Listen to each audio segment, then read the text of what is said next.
quiet in here? I gotta be honest. It's easy to think about peace as a bubble. Ignoring the world so that you can chill out and get a little you time. Or maybe you think of peace as a simple agreement. You do your thing, I do mine. Then we don't have to worry about each other's problems or the ways we're different from each other. Or you might see peace as a big, grand thing. General, this treaty officially ends all wars. But true peace doesn't look like any of that. True peace is messy. It takes hard work and creativity. It says, how can I listen to you first before I speak? It says, how can I learn what it's like to walk in your shoes before I try to fix it? How can we get creative to find a way through? See, when you do the hard work of making peace, others can see God at work in you. That's why making peace is an amazing way to worship God with your life. Because worship, it's about more than just singing loud. It's all about living loud.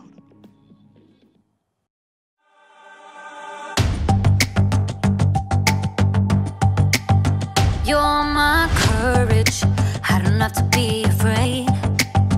You're my fortress, no matter what comes my way. You're my treasure forever, yes, we'll be together always. Even when the days get harder, I know you'll rescue me. Even when the sky is darker, I know you'll bring me peace. You are my strength, you are my savior.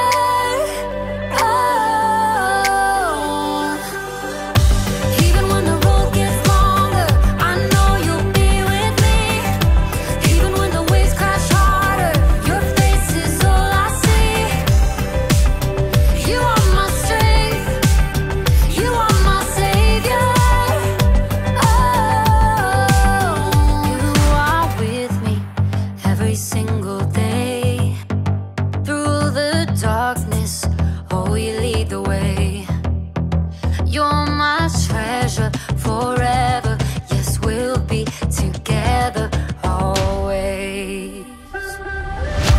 Even when the days get harder, I know you'll rescue me.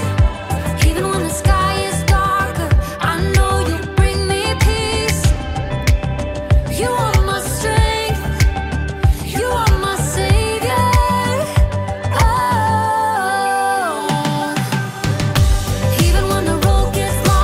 Even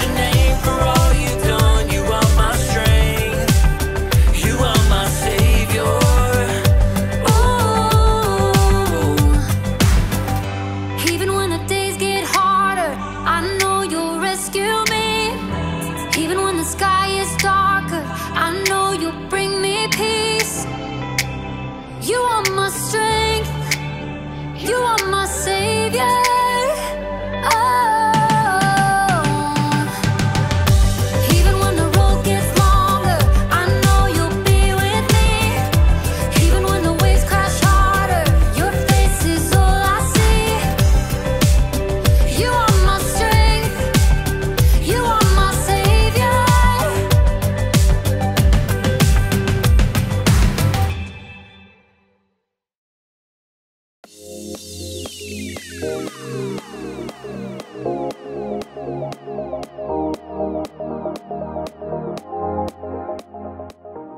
Hi, it's your boy Jacob, and today we're talking about peace. Peace is proving you care more about each other than winning an argument.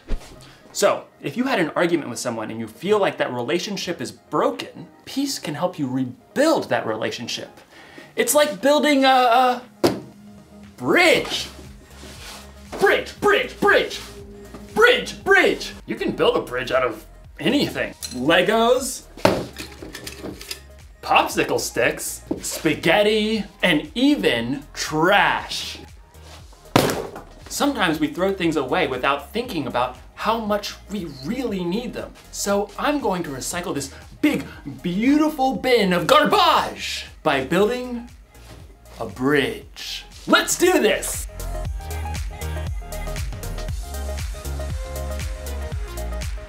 It's alive!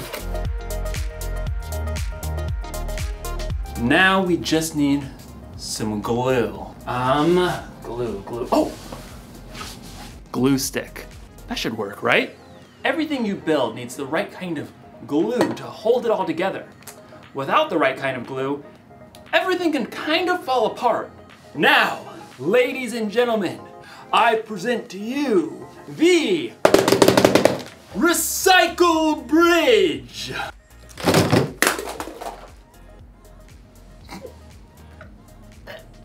No! Why? You see, it's hard to make things stick together when you don't have the right kind of glue. As you'll discover in today's story, helping people stick together takes the right kind of glue too. So, stick around. You see what I did there? Stick. The Bible. It's 66 books of history, stories, letters, and poetry that fit together to form God's one big story. The epic adventure of how He created us and loves us so much that He made a way to rescue us. As we travel through the Bible, from Genesis to Revelation, we discover people who met God and found their lives changed forever. Now, for an amazing story, inspired by the book of Colossians, chapter 3, verse 15. In a letter written to the Colossian church, the Apostle Paul wrote, "Let the peace that Christ gives rule in your hearts. As parts of one body, you were appointed to live in peace and be thankful." Now let's see what that truth may look like played out in our lives today. Katie wiped the sweat from her forehead and took a long drink from her water bottle. How is it this hot in April? She looked back at the long patch of scrubby ground on the corner lot by Miss Watson's house. Her friends, Caleb and Nona, were both pulling weeds too. I thought we'd be done before lunch. It'll take us days to clear out all this brush. All three kids lived in the same neighborhood and were in Mr. Benson's 7th grade social studies class. It had been Katie's bright idea to start a neighborhood garden for their community service project. Well, we have to finish, unless you want to fail social studies. Even though the friends had been working for a couple of hours already, they'd only cleared the brambles from a small patch of land at the corner. Even when we finish pulling weeds, we still have to dig up the dirt. Yeah, and plant the seeds and water them and stuff. Look, we just need to get it done. I really want an A, okay? Let's use what we've cleared so far and pick one thing to plant. Sunflowers. What? They're big. They're bold. They'll brighten up the whole neighborhood. I don't want to plant flowers. Katie did a quick search on her phone for backup. Plus, you aren't supposed to plant sunflowers until summer. That's a big fat fail for class. Well, it feels like summer. We should plant a pumpkin patch. I mean, how awesome will it be to have all the little kids come right here to get their pumpkins in the fall? That's like half a year away. You guys. Plus 2 words, pumpkin pie. 2 more words, is disgusting. Katie jumped right between her sparring friends. You guys, we need something easy that will actually grow now before the end of the school year. I looked it up. She held up her phone and showed them a picture of small flowers with viney green stalks. What are those even? You have got to be kidding me. Katie checked her screen again. Petunias. We can plant them right here by the stop sign. They grow super fast, we'll get a good pick for class, and then we're done. I thought the whole point of this was to help people. Petunias are nice. This is ridiculous. Something that small will just get overrun by all the weeds we haven't pulled. You got a better idea? Yeah, sunflowers. You know, something big and beautiful. Or pumpkins. Katie ripped off her gardening gloves and hurled them into the dirt. Fine. Do your own community service project. You're quitting the garden? It's not a garden, it's a weedy dirt patch. I'll do my own project. Katie grabbed her water bottle and her tools and stalked off. I cannot believe them. At home, Katie kicked off her muddy shoes and hurled her dirty gloves on the floor. How'd it go, sweetie? Awful. We hardly cleared any weeds, and Nona and Caleb wouldn't listen to my idea about what to plant. It is a pretty big project. I'm doing my own. Isn't it a group thing? Nona and Caleb don't even care about the grade. They want to do all this stuff with pumpkins and sunflowers and stuff we'll never even finish. I get it. It's a lot easier to keep it small, but it's up to you whether you want to hold on to being angry or go make this right with your friends. They started it. Look, God designed you to be at peace on the inside, peace with Him and with others. Okay, yeah, I don't know where to start. You could start with more help. I bet Miss Watson would be willing to lend a hand since that weedy patch is right by her yard. Maybe. Oh, and Mrs. Garcia is always trying to start a garden in their backyard, but she says it's too shady. Maybe she'd like to help.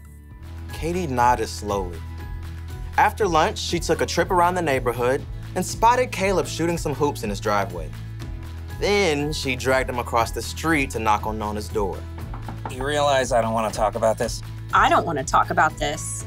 Just give me a minute. Both of you, please. Caleb and Nona stared at Katie, arms crossed. I'm really sorry. I got so stuck on making an A that I didn't listen to your ideas. I was just so hot and frustrated. Katie's friends waited. I talked to Mrs. Watson and the Garcias and that family with the little kids by the stop sign. They all want a garden, like a big vegetable garden. They want to help us. Really? We could clear the lot pretty fast with that much help. And we can plant everything, tomatoes and beans and carrots and sunflowers and pumpkins and whatever people want to eat. We'll have to help keep it up over the summer though. All the way to pumpkin season. Exactly. Okay, I'm in. Caleb gave Katie a high five. Then they both turned to Nona. She hesitated. Okay, sure, but you're not gonna get me to eat pumpkin pie, because sweet potato is way better. Deal. The Garcias can help out tomorrow afternoon, so we can get back to it then. Katie headed home, relieved that she was on good terms with her friends again and at peace on the inside. She was living out the truth of Paul's words. Let the peace that Christ gives rule in your hearts. As parts of one body, you were appointed to live in peace and be thankful. Some days, people are hard to get along with. Your sister spills milk on your homework. Your mom packs your lunch with that weird kind of bread you keep telling her you don't like. You have an argument with your friend over your group project. You just want to yell at everybody. But the Apostle Paul reminds us in his letter to the Colossians, let the peace that Christ gives rule in your hearts. As parts of one body, you were appointed to live in peace. Do you hear that? It's your job to make peace with the people around you. It's one of the things that you were made for, but you don't have to do it alone. You can have the peace that Christ gives. That kind of peace is strong and powerful. It's the glue that holds relationships together. So, if your sister spills milk on your homework, be quick to forgive. If you're in an argument with a friend, be patient and listen. And if you feel like yelling at everyone, count to 10, or yell into a pillow. Or better yet, ask God to give you peace.